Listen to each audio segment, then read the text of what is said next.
날마다 주의 은혜 안에서 승리하는 우리 모두가 되기를 원합니다. 그들의 믿음을 보시고라는 제목으로 함께 하나님 말씀 듣도록 하겠습니다. 오늘 성경 본문에서는 예수님께서 한 중풍병자를 고치신 사건을 기록하고 있습니다. 예수님을 만나기 전에 여러분 그 전의 상황, 그는 아무것도 할 수 없는 희망이 없는 상황이었습니다. 중풍병자였고 그 병은 심각했습니다. 신체의 일부뿐만 아니라 몸 전체를 움직이지 못하는 이런 상황이었습니다. 침상에 누워서 지내고 있습니다. 자신의 의지대로 몸 한 구석도 마음대로 움직이지 못하는 사람이었습니다. 그의 삶은 황량한 바닥까지 내려갔습니다. 더 이상 소망이 보이지 않습니다. 그런데 예수님께서 그를 고치시고 절망과 한탄이 찬양으로 바뀌게 되었습니다. 새로운 인생의 항해를 그는 시작할 수 있게 된 겁니다. 철강왕으로 불리는 앤드류 카네기는 역사상 크게 성공한 기업가로 그리고 부자로 많이 알려져 있습니다. 그는 신앙인이었는데 자선과 구제 사업에도 힘을 썼던 인물이었습니다. 그런데 그의 집무실에는 그림 한 가지가 걸려 있었습니다. 일생 동안 그의 집무실에 걸려 있었던 그림이었습니다. 이 그림을 이 카네기는 매우 아꼈던 겁니다. 유명한 화가가 그린 그림으로는 보이지 않습니다. 그리고 예술적인 가치가 남다르다 이런 그림도 아니에요. 그런데 이 그림, 볼품 없는 나룻배 하나가 있고 물 없는 해안가에 그렇게 버려진 듯 놓여 있습니다. 그리고 배에는 비어 있고 노 하나가 걸려 있을 뿐입니다. 카네기는 이 그림을 매우 아꼈습니다. 왜냐하면 이 그림도 그림이지만 그 밑에 적혀 있는 글귀 때문이었습니다. 그림 밑에는 이렇게 글귀가 적혀 있었습니다. 반드시 밀물의 때는 온다라는 것이었습니다. 여러분, 카네기는 사업가였기 때문에 그의 사업을 일구어가면서 수많은 어려움과 위기들을 만나게 되기도 했습니다. 그의 인생 가운데도 어려움과 시련이 있기도 했습니다. 위태로운 상황들도 만났겠죠. 그런데 그 그림 밑에 아래에 적혀 있는 그 글귀를 보면서 새롭게 마음을 세웠던 것입니다. 반드시 밀물의 때는 온다라는 겁니다. 오늘 성경에서 중풍병으로 누워버린 그 인생은 마치 버려진 듯 해안가에 놓여 있는 배와 같습니다. 아래에는 물이 없고요, 갯벌에 박혀 있는 듯 그렇게 놓여 있습니다. 푸른 바다를 향해 하는 것은 더 이상 나가지 못하고 거기에서 낡아서 그냥 부서지는 일만 그렇게 남은 것처럼 보이는 인생이었다는 겁니다. 그러나 다시 물이 들어왔고 그의 인생은 새로운 항해를 하기 시작했습니다. 예수님께서 그를 고치셨고 예수님께서 그를 새롭게 하셨기 때문입니다. 성도 여러분, 다시 밀물의 때는 옵니다.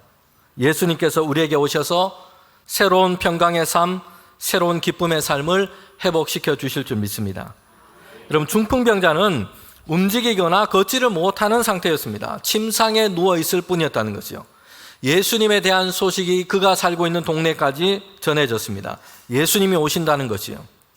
그러나 예수님에 대한 이 소식과 소문, 갈릴리와 유대 지역까지 다 퍼져 있는데 예수님은 병든 자를 고치시고 악한 영에 사로잡힌 자를 고치시고 치료하셨습니다. 예수님께서 행하신 사역이었습니다. 그 소문이 이 환자, 중풍병자에게도 들려온 것입니다. 성도 여러분, 우리는 예수님께서 이 복음서에 보면 무엇을 행하셨는지를 잘 밝혀주고 있습니다. 마태복음 4장 23절에 보면 주님께서 행하셨던 일에 대해서 이렇게 기록합니다. 함께 우리가 읽도록 하겠습니다. 예수께서 온 갈릴리에 두루 다니사 그들의 회당에서 가르치시며 천국의 복음을 전파하시며 백성 중에 모든 병과 모든 약한 것을 고치시니. 아멘. 마태복음 9장 35절에도 이렇게 말씀합니다. 함께 우리 다시 읽도록 하겠습니다. 예수께서 모든 도시와 마을에 두루 다니사 그들의 회당에서 가르치시며 천국 복음을 전파하시며 모든 병과 모든 약한 것을 고치시니라. 아멘. 예수님께서 행하신 일들을 이렇게 정리하고 있습니다. 우리 빨간색으로 표시를 해놓았죠. 주님께서 뭘 하셨다고 말씀합니까? 가르치시고 전파하시고 고치시는 일을 하셨습니다. 특별히 마태복음 4장에 보면 주님께서 행하신 이 일을 기록하는 그 바로 앞단락에 무슨 일이 기록되어 있냐면 예수님께서 갈릴리 호수에서 처음 제자를 부르셨어요. 베드로와 야고보, 안드레, 요한 부르셨죠. 나를 따르라 말씀하셨어요. 그리고 바로 뒤에 주님께서 하셨던 일이 이렇게 기록된 것입니다. 가르치시고 천국의 복음을 전파하시고 모든 병과 약한 것을 고치셨다 말씀합니다. 오늘 주님의 이름으로 세워진 교회와 성도들이 세상 가운데 우리는 무엇을 하는 존재로 하나님께서 부르셨습니까? 예수님께서 제자들에게 이미 여기에서 다 말씀하셨습니다. 생명의 복음으로 가르치고 전파하고 고치는 일을 제자들과 주님께서는 함께 하셨습니다. 그리고 제자들에게 맡기신 것이요. 가르친다는 것은 양육하다는 것입니다. 주님의 말씀과 생명의 복음을 성도들이 함께 배우고 또한 함께 가르쳐야 됩니다. 이를 통해서 믿음 안에서 우리는 성장해 가도록 해야 합니다. 전파한다는 것은 알지 못하는 사람들에게 전하는 것이요, 전도하고 선교하는 것입니다. 세상 가운데는 여전히 예수님을 알지 못하는 사람들이 많습니다. 예수님께서 그리스도시고 하나님의 구원하심과 하나님의 평강의 삶이 그리스도 예수를 믿고 영접하는 자에게 열리게 된다라는 이 소식을 모른 채 살아가는 사람들이 여전히 많습니다. 세상 가운데 그래서 예수님의 이 복음을 전하고 하나님의 나라의 복음을 전파하도록 하신 겁니다. 그리고 고치고 치료하는 일을 하셨습니다. 하나님과의 관계가 깨어지고 몸과 마음이 병 가운데 있고 불안과 염려 가운데서 신음하기도 합니다. 죄로 인해서 깨어지고 상처투성인 사람들의 삶이 있습니다. 그 가운데 회복시키시고 온전케 하시는 하나님의 은혜의 역사가 흘러가도록 해야 합니다. 하나님은 교회와 성도들을 이렇게 세우셔서 택하셔서 하나님의 이 일에 동참하도록 우리를 부르신 겁니다.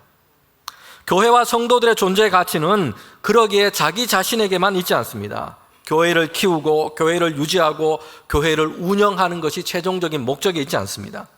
성도들의 삶도 마찬가지입니다. 내가 잘 되고 내가 더 많이 갖고 내가 편안하게 사는 것이 우리의 최종적인 목적이 아닌 겁니다.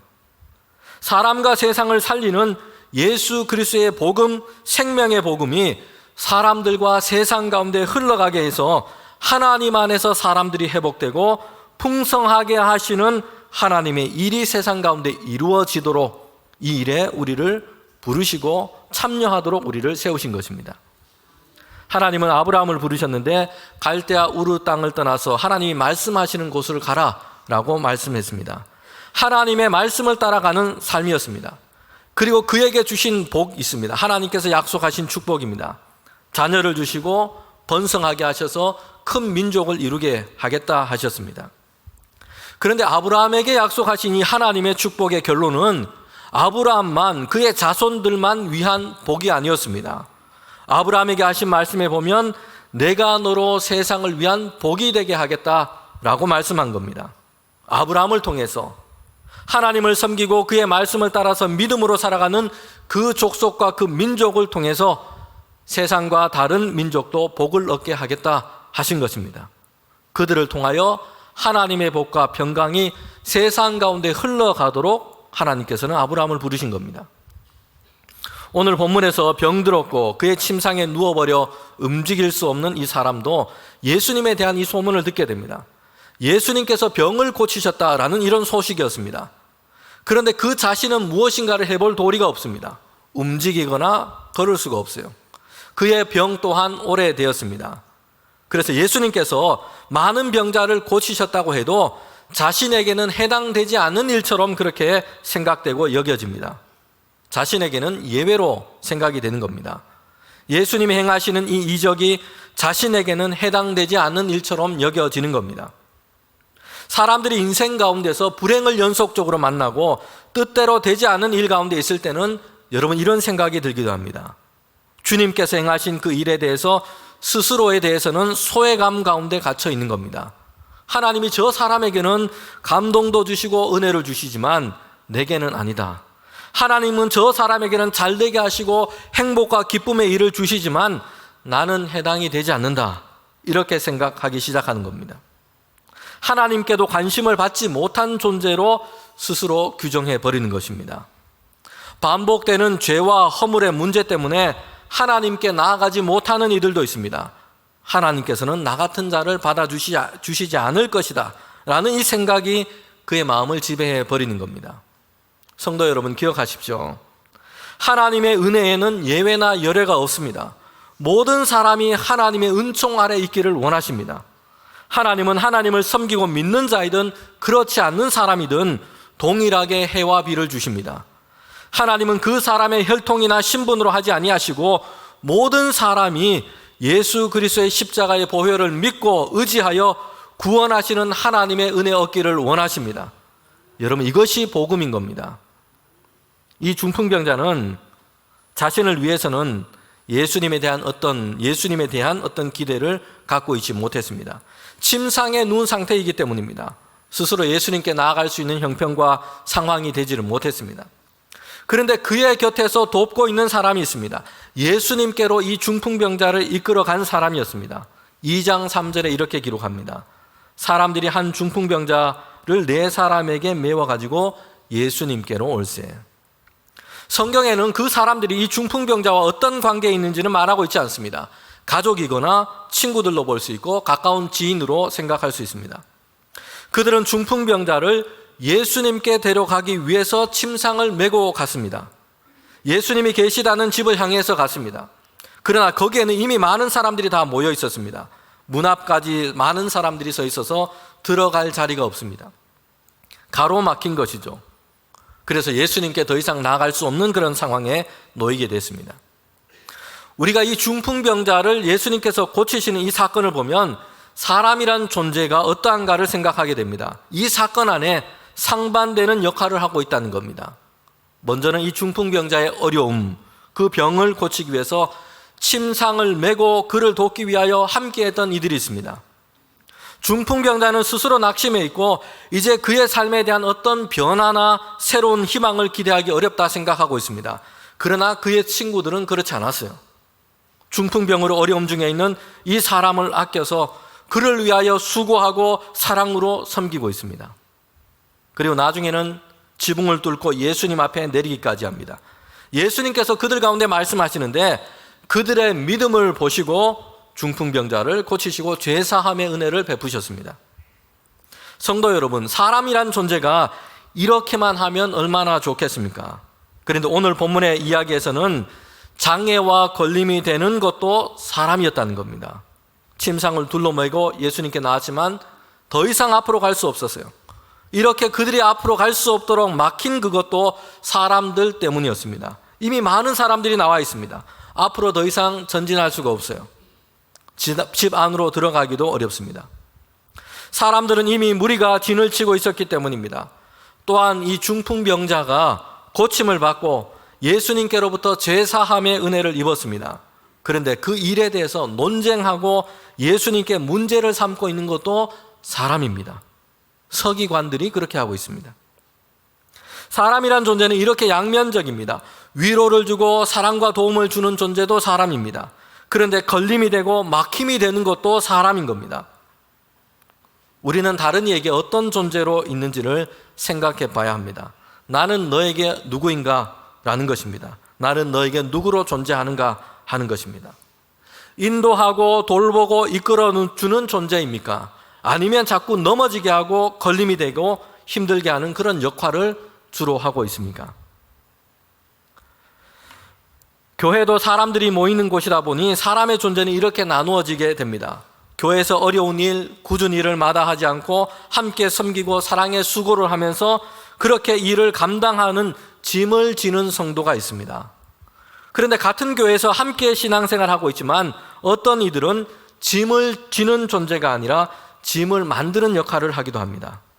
열심을 다해서 기쁨으로 주의 일을 감당하는 사람이 있습니다. 그래서 교회가 아름답게 세워져 갑니다. 그러나 이에 반해서 오히려 분주하게 이 일을 만드는 사람들도 있습니다. 여러분, 지금껏 내가 맡았던 역할, 내가 주로 했던 일들이 무엇이라 생각이 됩니까?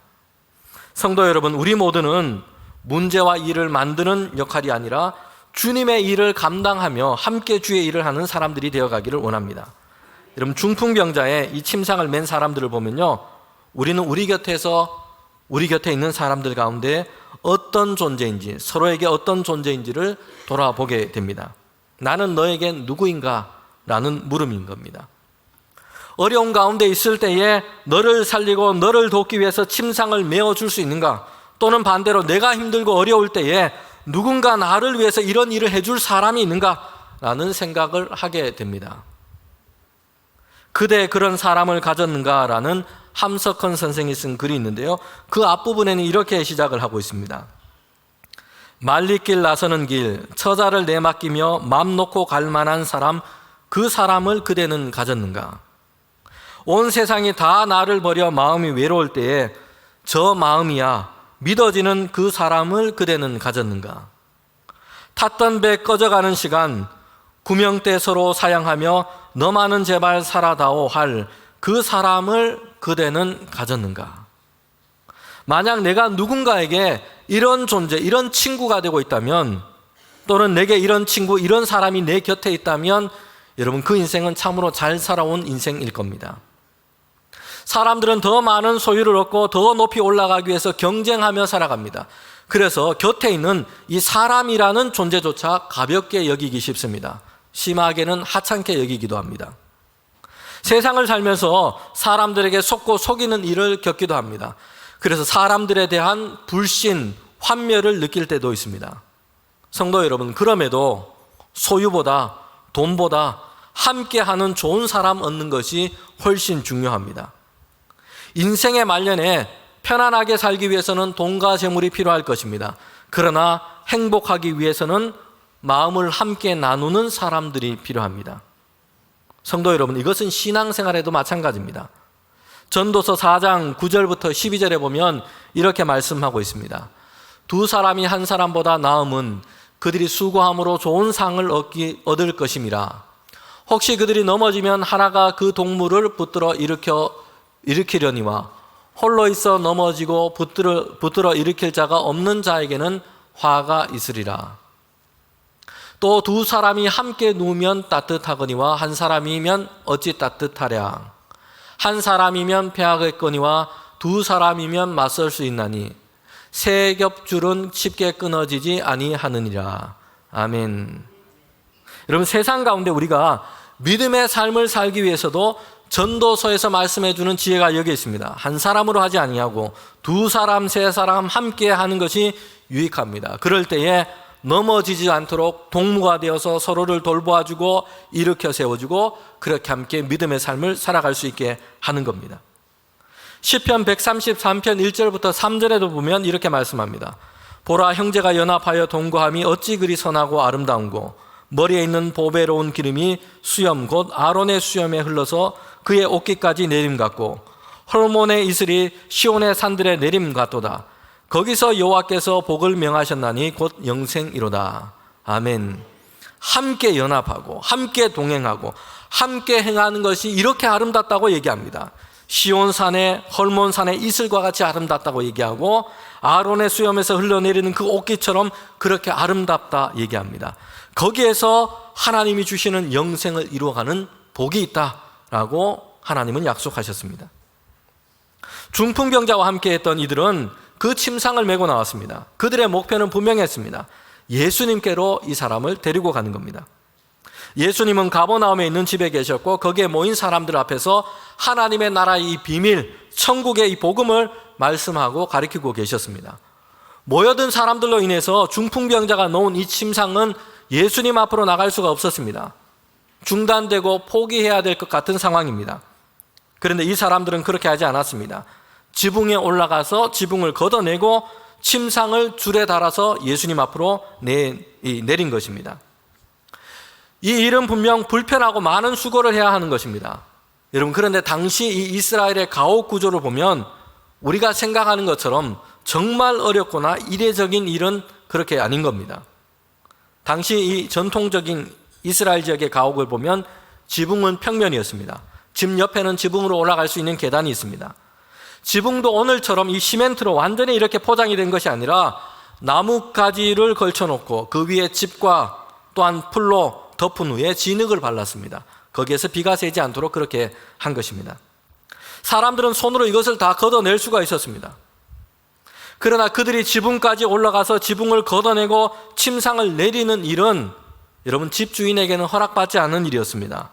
아래는 많은 사람들이 다 모여 있습니다. 그들에게도 양해를 구하지 못한 일이었습니다. 그러기에 비난을 받거나 핀잔을 듣거나 싫은 소리를 들을 수 있는 일이었습니다. 이 사람들은 중풍병으로 인해서 침상에 누운 그 사람을 돕기 위하여 부담스럽고 모험스러운 이 일을 감행하기로 한 겁니다. 한 사람을 살리고 한 사람의 삶을 변화시키기 위해서 모험을 감행한 겁니다. 그런데 이 사람들이 중풍병자를 위해서 한 그 모든 일, 침상을 메고 오고 지붕을 뚫고 침상을 내리는 이 모든 일들을 한마디로 정리할 수 있습니다. 우리가 함께 따라해 봅시다. 주님께 인도하기. 주님께 인도하기.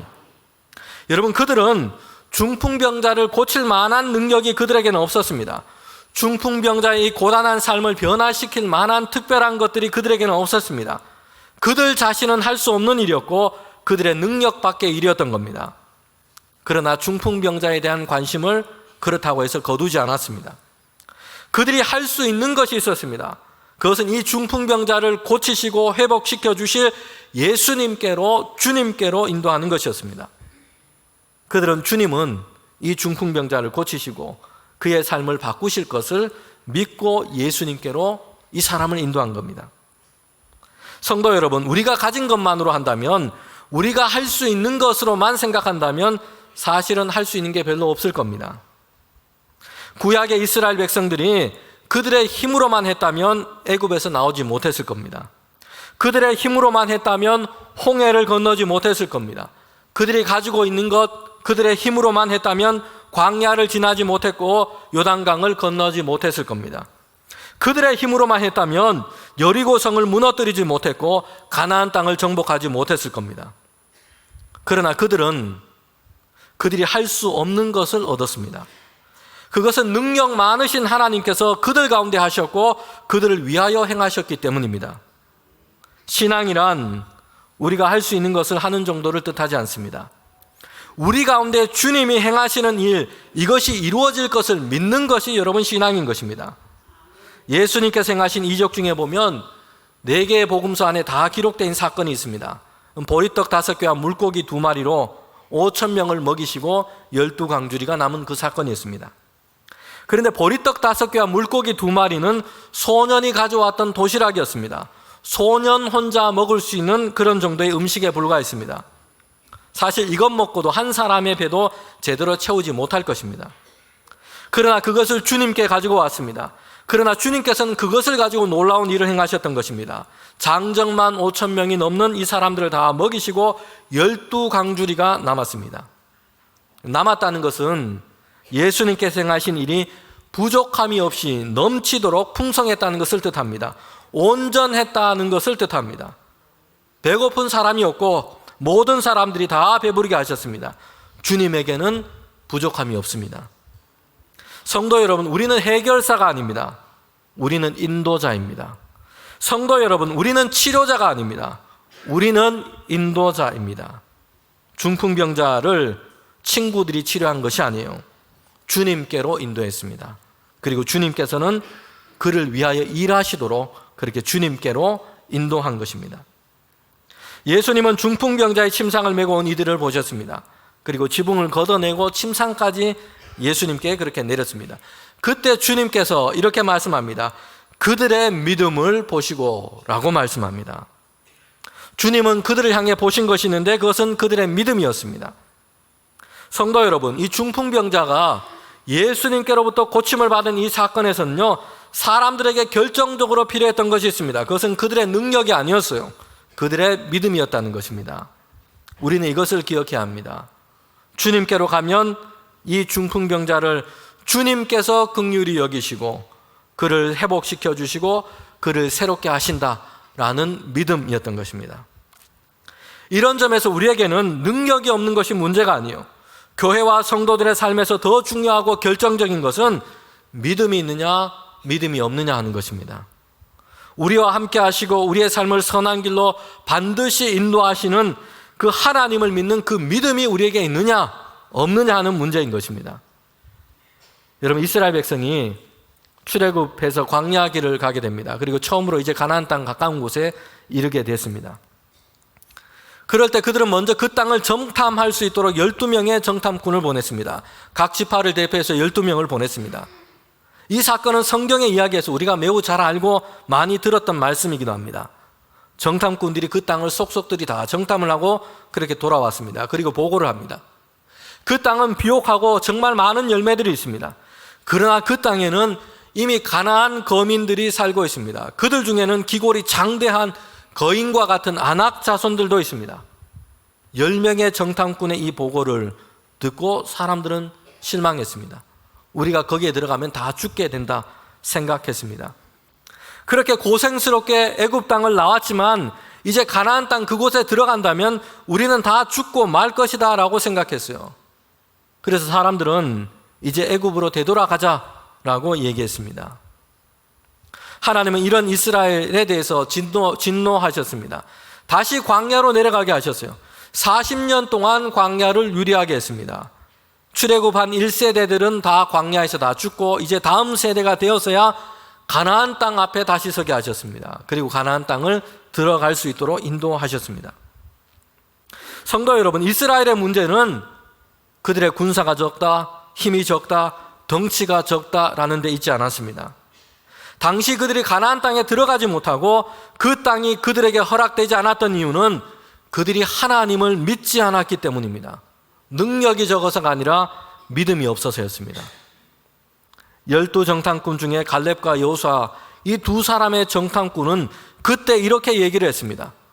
하나님이 함께 하시면, 하나님께서 그 땅을 허락하시면 우리는 그 땅을 차지하게 될 겁니다.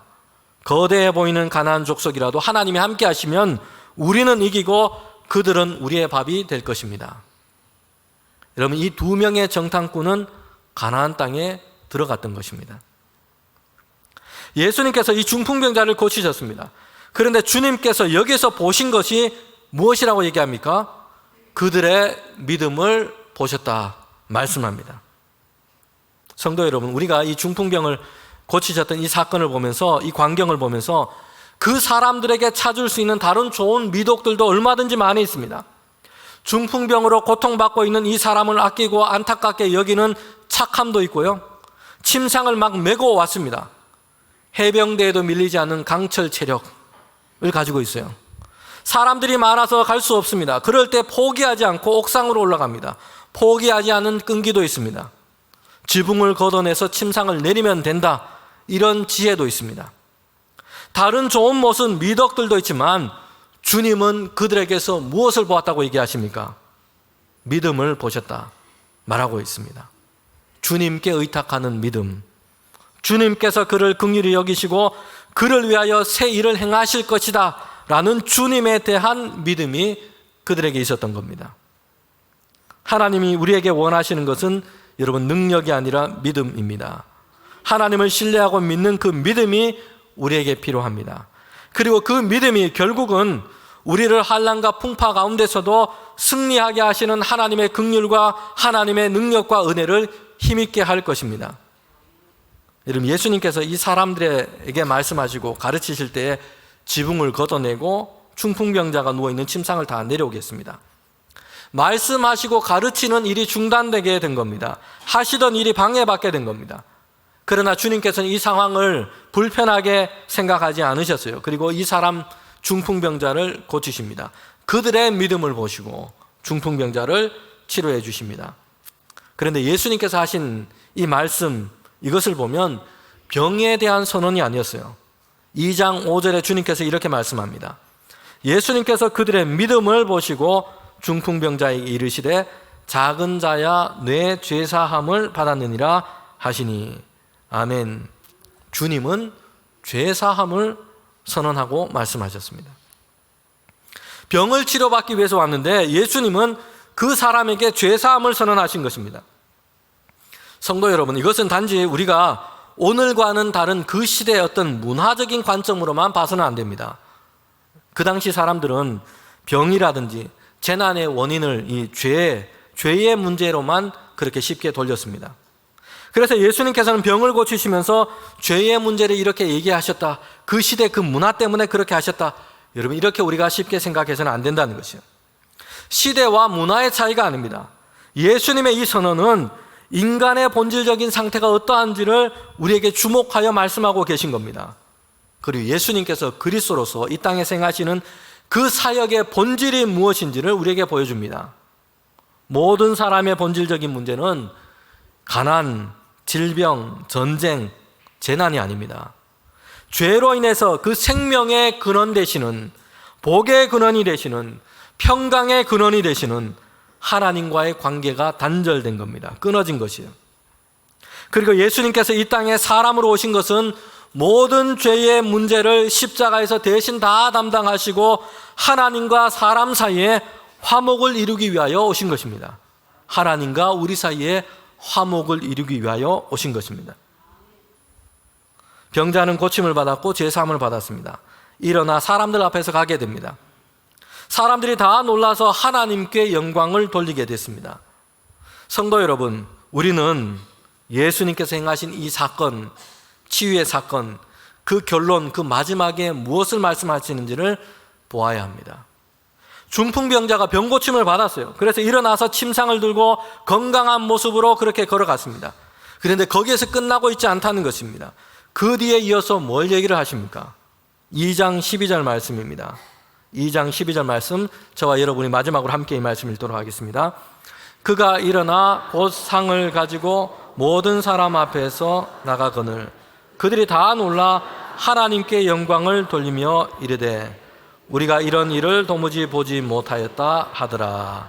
아멘. 이 일을 보고서 사람들이 놀라워하면서 하나님께 영광을 돌리게 된 겁니다. 중풍병자를 향해 예수님의 죄사함이 선포되었습니다. 병고침을 받아서 일어나 걷게 되었습니다. 침상에 누워 지내야 했던 불행이 끝나게 되었습니다.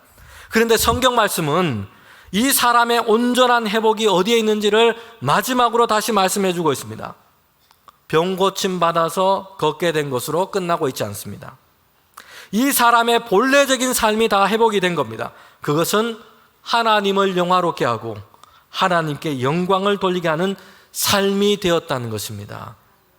여러분, 모든 인생을 향한 근원적인 목적은 하나님을 영화롭게 하는 데 있습니다. 이 중풍병자에게는 병고침뿐만 아니라 창조주 하나님과의 관계 안에서 그 근원되는 인간됨, 삶의 목적이 회복된 겁니다. 이전에는 사람들은 중풍병으로 누워버린 그를 보고 죄, 불행, 저주를 생각하고 말했습니다. 그러나 이제는 그를 보고 그의 인생을 보고 사람들은 하나님께 영광을 돌리게 된 것입니다. 성도 여러분, 우리의 몸도 우리의 상황도 주님께서 고치시고 회복시켜 주시기를 원합니다. 그러나 이 모든 일을 통해서 이루시는 분명한 목적이 있습니다. 우리의 삶의 근원된 목적이 회복이 되는 것입니다. 하나님을 영화롭게 하고 하나님의 영광이 되는 삶을 살아가는 저와 여러분 되기를 주님의 이름으로 축복합니다.